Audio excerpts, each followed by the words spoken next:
di mana-mana orang pasti tahu kalau maju bupati itu kosnya besar, urus partai, ya, biaya kampanye, APK-nya dan lain-lain. Gitu. Ya, makanya dari awal saya bilang Prabowo itu masa lalu. Nah sebenarnya bukan minoritas loh Mas. Oh bukan minoritas. Bukan. Tapi pemahaman yang NU itu kalau di Jawa kan ada Nahdlatul Ulama gitu ya. Betul. Kalau kita Minang Sataria. Bahwa satu-satunya partai di Republik ini yang lahir dari rahim NU, ulama itu ya PKB. Betul.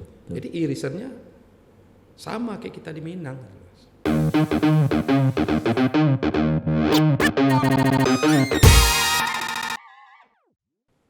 Halo, assalamualaikum warahmatullahi wabarakatuh. Jumpa lagi dengan saya Hadi Suprapto, pemimpin redaksi harianhaluan.com. Masih dalam seri Mindset.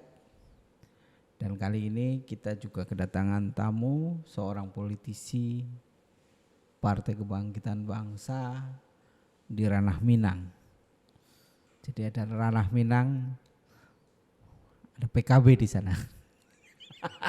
Ini dia abang kita Tri Suryadi. Siang Bang. Siang. Sehat. Sadi, sehat alhamdulillah. Sehat. Ada PKB ya di sana. Oh, siap PKB. Anggotanya banyak. Di mana? Lumayan banyak anggota di sana. Pemilih tahun lalu. Oh, sebelumnya saya di Gerindra. Oh, Gerindra. Anggota DPRD Provinsi Sumbar. Oke. Iya. Dan Prode 2019-2024. 2024. Berarti ini baru ke PKB-nya. Iya, baru pasca 2020 saya kan ikut pilkada, maju bupati, kalah, kemudian saya gabung ke partai PKB. Bukan karena kalahnya. Oh, bukan. Karena sepertinya lebih cocok di PKB nih. Gitu. Iya. Abang Tri. Iya. Abang itu kan terkenal dengan nama Wali Ferry. Tapi kalau saya googling nama asli abang kan Tri Suryadi. Kenapa tiba-tiba ada Wali Ferry? Dari mana ceritanya? Wah, ini ceritanya. Gimana? Cerita dulu. Oh gitu ya. Ceritanya panjang nih Mas. Luar biasa Nah, juga sih. Boleh. Wali Ferry itu sebenarnya panggilan saya dari kecil. Oke. Kebetulan panggilan sayang dari ibu saya. Sebenarnya bukan Ferry, Ai. Karena nama saya Tri Suryadi panggil Ai. Oh. Tapi kemudian ketika saya udah mulai dewasa, besar ya, udah masuk sekolah, udah Ai-nya berubah langsung ke Ferry. Oh. Gitu. Ya. Jadi, nah walinya? Walinya pasca saya menjabat sebagai wali korong tahun 2007. Wali Korong. Iya, Wali Korong itu apa itu kalau? Wali korong setara RT. Secara RT. Iya. Oh, jadi ketua RT kalau di sini. Iya. Tahun berapa itu? Kalau di desa setara kepala dusun itu. Tahun 2007 sampai 2010. Kepala dusun RW itu di atasnya RT. Iya, setara itu deh kalau desa ya. Kalau wali nagari itu setara kepala desa. Iya betul. Nah, jadi 2007 saya jadi wali korong sampai 2010. Kemudian 2010 terpilih jadi wali nagari. Jadi kampung saya wali nagari Pelubang. Ada membawahi 8 korong dengan jumlah penduduk kurang lebih 24.000. Yo ini dari bawah banget dong. Pengabdian Mas Adi.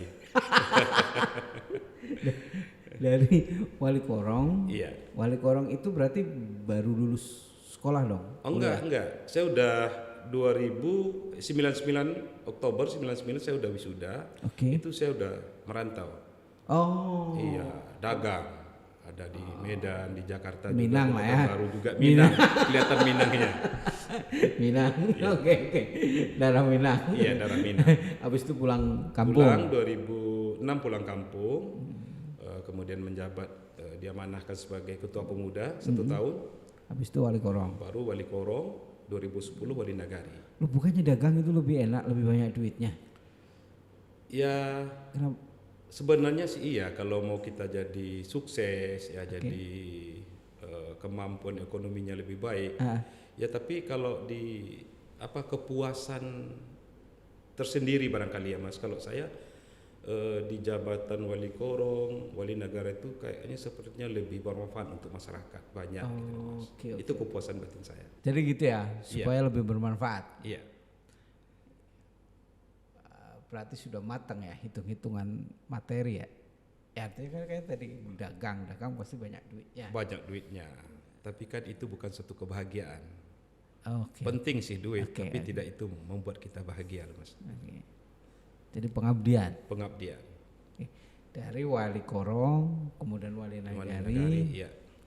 terus habis itu pilkada. Atau 2013 saya mundur jabatan wali nagari 5 tahun pada saat itu 2010 sampai 2015. Di 2013 karena masuk pileg ya, pemilu di tahun 2014, 2013 saya mundur dari wali nagari. Saya maju ke DPRD Kabupaten Padang Pariaman dari Partai Gerindra. Oh, Itu mulai saya masuk berangkat, Gerindra iya. dari situ. Iya, cikal bakal saya di dunia politik dari partai itu awalnya berangkat dari Gerindra. Iya. Nah, terus waktu itu masuk di Gerindra, berarti pengurus untuk provinsi. Bukan, saya pengurus PAC, Oh, ya. PAC kecamatan. Oke. Sekarang sudah dikasih pengurus PAC, saya ikut di legislatif ya, dari dapil 1 dulu ya, dapil 1 di 4 mewakili 4 kecamatan. Alhamdulillah saya lolos suara tertinggi di dapil saya. Nah, ini saya belum cerita. Ini dari Padang Pariaman ya? Iya, Padang Padang Pariaman. Pariaman, supaya nanti enggak kemana-mana ya. Abang, ya. Abang, saya lupa memperkenalkan tadi Sumbar aja. Iya. Jadi abang ini dari Padang Pariaman kabupaten saya. Jadi dulu wali nagarinya di mana, Bang? Wali Nagari Pilubang, Kecamatan Sungai Limau, Sungai Limau. Kabupaten Padang Pariaman. Ya. Oke. Nah, terus itu perkenalan dengan politik. Tadi kan mulai dari awal banget, mulai sebagai semacam ketua RT lah ya, Iya. pengabdian paling bawah. Iya. Kemudian naik level. Nah, kemudian berkenalan dengan Gerindra. Iya. Setelah itu tahun 2020 ya. Iya, tahun 2014 Oh, sorry. caleg saya. Yang kemudian ditawari untuk menjadi kepala daerah itu Belum, tahun 2014 saya di DPRD Kabupaten sampai 2019. Oh, Kemudian 2019 saya maju DPRD Provinsi Sumbar dan terpilih juga suara terbanyak. Habis itu PAW. Alhamdulillah, habis itu saya bisa bawa 2 kursi loh Mas pada saat itu. Pada saat itu saya suara tertinggi dan bisa bawa 2 kursi. Karena 2019 itu Pak Prabowo masih sangat populer ya di Sumatera Barat. Bahkan di perolehan pilpresnya sampai 83%. Nah, tahun 2020 kan masuk pilkada. Nah, ketika ada beberapa tokoh ya datang ke kantor saya, diskusi, kemudian coba bahas terkait Padang Pariaman ke depan, maka saya diminta maju. Meninggalkan jabatan DPRD-nya gitu loh. Oke. Nah, saya merasa tertantang Mas. Saya bilang, "Ya Pak Wali mau nggak maju untuk bupati?" Waktu itu cuti atau PAW? PAW. Oh, langsung mulai mundur. Oh, dan itu pertaruhan luar biasa. Oh itu. ya sangat. Udah. Itu Ini ya. yang ditanya mental gitu. Ya. Orang kadang-kadang jadi DPR dari DPR kabupaten aja kita udah mati-matian kan. Karena ini sudah dapat DPR provinsi, terus tiba-tiba Anda pertaruhkan dan kalah lagi. Kalah lagi. Ya. Gimana istri? Marah besar dong. Oh enggak. Luar biasa istri. Saya setiap melangkah mengambil keputusan arah politik tetap izin istri, pamit dan mohon doa dan izin orang tua saya, ibu saya masih hidup dan keluarga-keluarga terdekat. Semuanya izin dan tentunya di setiap maju itu kita siap menang dan siap kalah. Kalau di dunia politik menang kalah itu kan suatu kewajaran. Tapi 5 kali saya ikut di wali korong itu kan pemilihan juga Mas. Pemilihan juga. Persis demokrasi. Ada beberapa calon juga. Oh, berarti menang. Pemilihan wali nagari menang alhamdulillah. Pemilihan DPRD kabupaten menang. Provinsi menang. Masuk bupati kalah. Ya, nggak apa-apa, nggak ada persoalan. Jadi artinya tergantung niat, amalu bin niat. Tergantung niat kita. Kalau memang suatu jabatan kita kejar itu untuk niat atau ambisi pribadi atau sekelompok kepentingan orang, ya pasti kita sangat terpukul. Tapi ini kan memang arah kita untuk pengabdian, dan memang Allah belum takdirkan. Barangkali di kesempatan lain. Saya masih ini masih gini ya, melepas untuk resign dari DPR provinsi yang baru kepilih kan waktu itu kan, baru kepilih. Bahkan rapat baru beberapa kali mungkin ya. Kurang lebih saya 1 tahun. Oh ya 1 tahun lah. Nah, masih sampai pas SK pemberhentian kan 1 tahun. Ya, 19 Agustus sampai 2019. Kurang lebih 1 tahun, fullnya 11 bulan lah. Sisanya 4 tahun. Apa pelajaran yang bisa dipetik dari ini pertarungan ini? Apa yang pelajaran bisa diambil? Ada satu yang nggak bisa saya lupakan barangkali perjalanan karir politik saya semenjak dari bawah ya Mas Adi. Itu pada saat saya maju jadi bupati. Ini betul-betul tantangan dan tanya mental kita gimana gitu.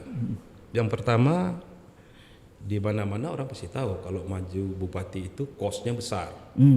Urus partai, ya, biaya kampanye, APK-nya dan lain-lain gitu. Tapi mungkin Mas Adi nggak percaya juga kalau saya kasih tahu berapa saya punya modal. Nggak lebih, nggak kurang 60 juta. Oh ya? Ya. Sponsornya banyak? Ya, sponsornya dari masyarakat, dari tokoh-tokoh kita, itu yang banyak. Nggak lebih. Bahkan duit saya di rekening 60 juta pada saat itu. Kita kan baru selesai pilkada nih, pileg. Dan itu kan 60 juta. Terakhir setelah saya kalah, saya cek masih sisa 7 juta. Berarti 50 juta kurang lebih. Ya. Tapi sponsor dari masyarakat emang yang kenapa saya bisa lupakan, dukungan dan arus bawah itu sangat luar biasa Mas. Bahkan dari masyarakat yang mengadakan acara per titik saya kampanye, mereka desain acaranya sendiri, biaya sendiri, saya tinggal datang.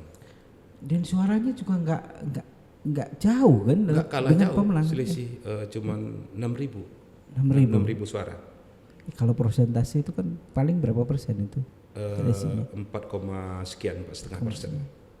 Jadi menangnya, kalahnya masih kalah tegap. Iya.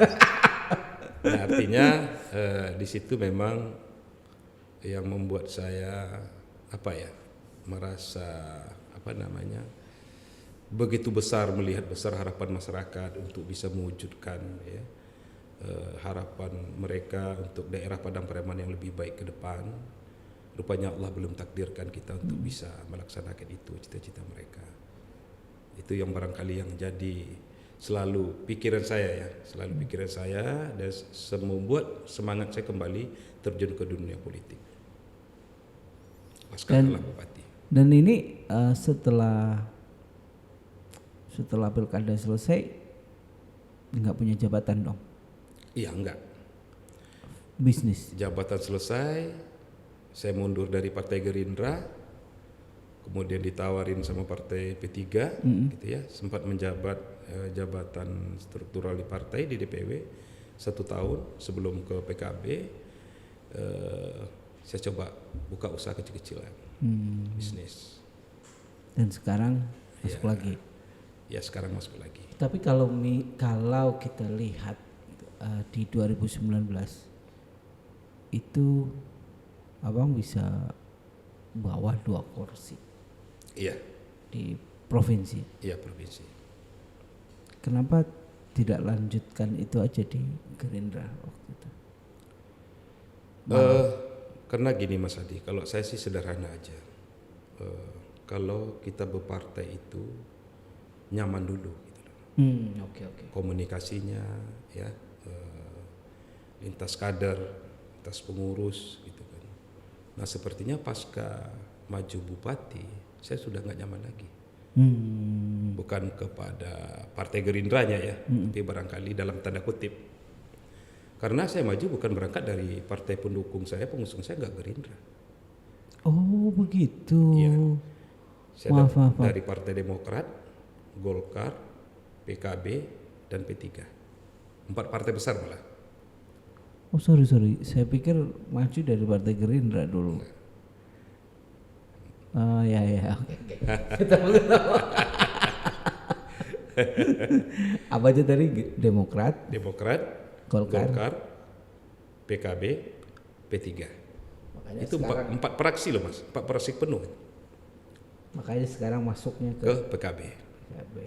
Emang setelah saya mundur dari Gerindra, saya kalah, saya lirik 4 partai itu. Mana yang lebih pas dan mana yang lebih cocok dan posisi saya bisa maju kemana. Bagian dari ucapan terima kasih. Iya. Ini ceritanya. Makanya tadi saya. Nah PKB menarik nih sebenarnya. PKB itu kan kalau di Jawa itu basisnya, basis pemilihnya kan NU. Iya. Di Minang kan NU minoritas. Betul nggak sih? Nah sebenarnya bukan minoritas loh mas. Oh bukan minoritas. Bukan. Tapi pemahaman yang NU itu kalau di Jawa kan ada Nahdlatul Ulama gitu ya. Betul. Kalau kita Minang Sataria. Oh, oke. Pusatnya Padang Pariaman. Ya. Syekh Burhanuddin gitu loh mas. Nah tapi kan orang kita mensosialisasikan yang kurang, menyampaikan kepada tokoh-tokoh ulama kita bahwa NU itu ya kita, Sataria itu yang NU gitu loh mas. Dan Sataria memberikan pemahaman. Gitu. Dan Sataria nggak punya partai ya. Mayoritas kalau di Sumbar mayoritas dan dominan gitu loh. Nah saya makanya ketika sudah bergabung ke PKB itu yang saya sosialisasikan pertama. Saya silaturahmi, tabayun ke ulama-ulama, sampaikan bahwa satu-satunya partai di Republik ini yang lahir dari rahim NU, ulama itu ya PKB. Betul. Jadi irisannya sama kayak kita di Minang. Gitu sebenarnya. Dan alhamdulillah pasca saya sosialisasi, tapi pembuktiannya nanti ya di 2024. Dukungan sangat luar biasa dari tokoh-tokoh ulama, tokoh-tokoh pemuka masyarakat, dan juga tokoh-tokoh milenial yang biasanya PKB dikenal dengan tokoh-tokoh tua, ulama, sekarang milenial sudah juga banyak melek ke PKB gitu untuk di Sumbar. Insya Allah. Nah, dan ngomong-ngomong PKB, ini kan ada kemarin awal-awal kan PKB merapatnya ke KKI koalisi Prabowo Indonesia koalisi. Nah, terus tiba-tiba sekarang belok ke perubahan. Iya. Wah, ini menarik nih Mas Adi. Dampak positif dong kayaknya senyum. Wah. Begini boleh saya cerita nih. Ini fakta ya, yang saya sampaikan fakta. Saya pasca keluar DCS dan kebetulan saya di DPW PKB Provinsi Sumbar itu kan menjabat sebagai ketua Bapilu, diberikan kepercayaan dan mandat dari DPP. Jadi ketika sudah selesai penyusunan caleg kabupaten kota dan provinsi se-Sumatera Barat termasuk DPR RI Sumbar 1 dan Sumbar 2, awal Agustus saya sudah mulai sosialisasi, tapi belum satu pun menurunkan APK. Awal Agustus masih di sebelah ya? Ya, saya sosialisasi nih Mas Adi.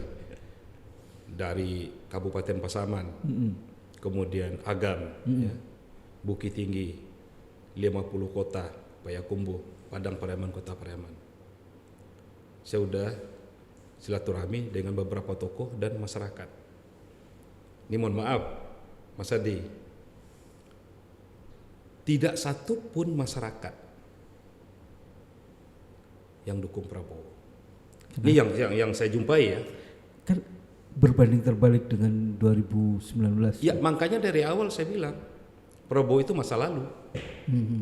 Gitu di Sumatera Barat ya, khusus di Sumatera Barat. Ada sakit hati atau gimana? Enggak, ya barangkali dengan bergabungnya ke pemerintahan masyarakat merasa dikecewakan, masyarakat Sumatera Barat enggak konsisten gitu ya. Nah kemudian Tidak, bahkan ada dua yang menarik ya dari sampai masyarakat. Pak Wali, kami siap dukung Pak Wali untuk DPR RI. Mohon maaf, kami tidak dukung presiden yang dukung partai Pak Wali. Pada saat itu kan PKB masih sama koalisi sama Gerindra, KKIR. Ya, saya nggak bisa ngomong, saya diam aja, nggak bisa klarifikasi juga, dan pun mengklarifikasi belum saatnya. Pasca awal September, begitu Anies sama Caimin dan PKB bergabung ke koalisi perubahan, wah ini luar biasa. Kalau untuk Sumatera Barat, PKB di Sumatera Barat suatu anugerah yang sangat luar biasa besar. Dan saya yakin untuk peluang kita sebelum bergabung PKB ke Anies, itu kita punya peluang di kursi 56, Mas. Tapi hari ini kita punya peluang di 2, 3, 4, 5, 6. Karena ini pengalaman ya. Efek presiden. Efek presidennya. Karena pasca bergabung itu banyak telepon, Mas, ke saya. Banyak telepon, WA. Pak Wali, alhamdulillah kita dukung satu paket gitu loh. Presidennya Amin, DPR RI-nya Pak Oliveri, kabupaten, provinsi, kabupaten kotanya bla bla bla. Tapi yang diuntungkan buat Sumbar itu PKB, Nasdem dan PKS, Mas. Trennya naik. Insya Allah. Gitu kalau untuk peluang. Memang ada banyak cerita ya, termasuk dulu ada satu teman yang dia maju mundur. Iya. Antara nyalek nggak. Dia dari Nasdem, begitu dia udah ngumumin presidennya Anies, ini saatnya gue nyalek. Saya tanya, abang punya modal? Gampang.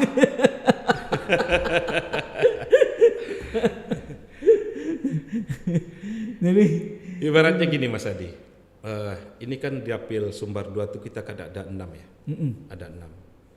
Dengan gabungnya PKB sama di koalisi perubahan, Caimin sama Anies, ini calegnya di 7. Contoh ya, tahun 2019 itu, yang nyoblos Partai Gerindra aja untuk DPR RI 53.000 loh, nyoblos partai. Sementara anggota DPR yang duduk perwakilan Sumbar 2 itu Muhammad Iqbal 28.700, John Kennedy Aziz 43.000, Nepi 52.000, Pak Gus Pardi Gaus 57.000. Jadi yang nyoblos Partai Gerindra efeknya itu setara dengan kekuatan kursi nomor 3 calegnya. Nah ini efek Prabowo efek. Dan aku yakin dulu 2019 perolehan suara Pak Prabowo di Sumbar itu 83%. Hari ini insya Allah ketika saya melihat gelombang ya, masa yang begitu sangat antusias untuk ke Anies Sumatera Barat, ini bisa di atas 85%, Mas. Insya Allah.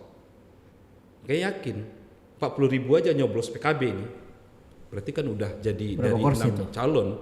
Berapa kursi? Kita udah sama dengan setara dengan 7 kekuatan caleg. Ya dari biasanya nggak dapat kursi dari 99 sampai hari ini belum pernah dapat kursi, tapi ikhtiar nih Mas, insya Allah saya yakin Sumbar 1, Sumbar 2 ini pecah telur. Insya Allah. Amin. Amin. Mudah-mudahan abang yang duduk. Amin. Jadi kalau tapi di caleg kita yang dari saya sampai ke 6 orang caleg yang lain, 5 yang lainnya, semuanya punya peluang. Karena formasi calon yang kami susun itu semuanya petarung dan mempunyai background orang politisi. Untuk bisa duduk di Sumbar 2 itu berapa kursi sih butuh kalau tahun-tahun lalu? Kalau jumlah kursi semua kan 14, Sumbar 2 6, Sumbar 1 8 kursi. Berapa suara? Oh, jumlah suara. Iya. Kemarin kursi terakhir 78.000 98. itu P3. Kemudian kursi nomor 5 79.000 itu Golkar. Insya Allah Mas Adi, mohon doa. Amin. Ini kalau ngomongin caleg, ngomongin Boleh minum dulu nih. Oh iya, silakan. Bismillahirrahmanirrahim. Kalau ngomongin caleg, Iya, kan pasti ada program. iya. Ya, walaupun sebenarnya sih kalau ngomongin programnya caleg ya, kira-kira programnya itu aja. Hampir sama ya. Hampir sama. Tapi kalau abang ada sesuatu yang menarik nggak? Ada. Apa itu? Ini karena gini, karena saya sudah berkarir politik ya. Dari bawah. Sudah mengabdi itu dari bawah, Mas. Artinya kebutuhan real masyarakat kita paham dan sangat mengerti sekali. Kalau untuk Sumatera Barat kita fokus di sektor real. Pertanian, peternakan, perkebunan, Perikanan. ya.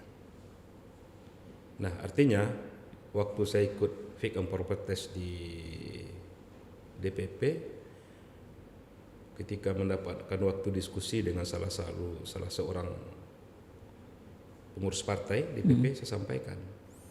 Kebetulan saya juga diskusi sama Bu Anggia ya sekarang. Beliau sebagai wakil ketua Komisi 4 DPR RI yang mitra kerjanya semuanya sektor real, termasuk salah satunya Kementerian Pertanian. Saya sampaikan, Bu Anggi, kalau besok Sumber 2 pecah telur dapat kursi dan seandainya ditakdirkan saya yang terpilih, saya minta di Komisi 4 ya sebagai estafetnya Bu Anggia. Bu Anggia di menteri aja, saya bilang. Dia kata, kenapa Pak Tri? Karena yang dibutuhkan hari ini masyarakat Sumatera Barat secara umum ya, tentu secara khusus dapil Sumber 2 itu di sektor real, Mas. Mulai dari kebutuhan hulunya sampai hilirisasi. Karena saya melihat selama ini kena di sistem. Sudah beras mahal, bahan pokok mahal, tapi masyarakatnya kok miskin, kan aneh. Kalau dari pemerintahan pengadaan pupuk cukup sampai ke bawah nggak nyampe. Kemudian kebutuhan nelayan, alat tangkapnya. Jadi semua kebutuhan sektor real saya fokus ke sana. Makanya kalau ketika seandainya saya terpilih mewakili masyarakat Sumatera Barat secara umum, secara khusus dari Sumpah, saya minta di Komisi 4. Karena salah satu fungsi di DPR itu kan penganggaran kebijakan, Betul. dan pengawasan. Dan tentu kita bagaimana mendorong pemerintah agar betul-betul fokus dan serius penanganan itu. Saya fokus di sana, Mas Adi. Karena kita jangan ngajak masyarakat berpikir, berkampanye, nyampaikan program yang tidak dipahami, tidak dimengerti gitu loh. Sesuaikan dengan sumber daya alam kita yang ada. Kita punya lahan, karena daerah kita daerah agraris. Hamparan begitu luas. Kita punya laut, punya perbukitan, ya, bisa juga di sana pengelolaan peternakan. Ya, mindsetnya artinya betul-betul kita serius tangani itu, insya Allah. Saya yakin harapan masyarakat yang tertunda di tahun 2020 itu akan bisa saya wujudkan di 2024, insya Allah. Amin. Bang, pesan-pesan dong buat anak-anak muda di Sumatera dan Indonesia pada umumnya. Iya. Mungkin ada baik. pesan khusus. Ya, assalamualaikum warahmatullahi wabarakatuh. Pertama saya sampaikan kepada seluruh lapisan masyarakat Provinsi Sumatera Barat, terkhusus Dapil Sumber 2. Khusus buat Kabupaten Padang Pariaman, saya mengucapkan terima kasih yang selama ini kita bersama-sama berjuang di Pilkada 2020. Ya, bisa dikatakan yang sangat luar biasa lah perjuangan masyarakat, pembiayaan sendiri, pergerakan sendiri, Saya disajikan ketika ada tempat acara, saya tinggal datang, semua sudah disiapkan gitu. Namun harapan dan cita-cita kita bersama belum bisa kita wujudkan. Namun kita jangan patah semangat. Bukan hanya melalui bupati saja yang bisa kita bangun daerah gitu. Melalui lembaga DPRD, kabupaten kota, provinsi, DPR ini juga kita wujudkan, bisa kita wujudkan untuk kesejahteraan masyarakat. Dan insya Allah, dan bukan hanya bagi tokoh-tokoh yang punya uang banyak, ya, yang sudah sukses ya Mas Adi, yang bisa ikut kontestasi untuk DPR. Saya Tri Suryadi Wali Ferry, tokoh yang lahir di pinggiran, di pedesaan, insya Allah juga siap untuk bertarung 2024. Tentu yang pertama mohon doa, mohon restu, dan mohon dukungan dari semua masyarakat, terkhusus generasi muda, umumnya seluruh tokoh-tokoh masyarakat yang ada, baik ranah maupun rantau. Makanya demikian, insya Allah kita punya peluang, kita punya kesempatan. Jangan pernah kita sia-siakan kesempatan yang baik ini. Terima kasih. Assalamualaikum warahmatullahi wabarakatuh. Waalaikumsalam warahmatullahi wabarakatuh. Oke. Itu pesannya mendalam banget ini.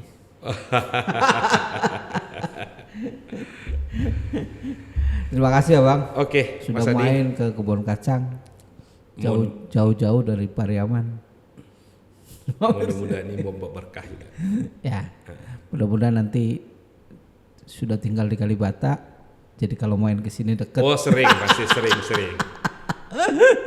Insya Allah Mas Adi, mohon doa, mudah-mudahan silaturahmi kita ke depan tetap tajam. Amin. Terima kasih. Dari saya cukup sekian. Assalamualaikum warahmatullahi wabarakatuh.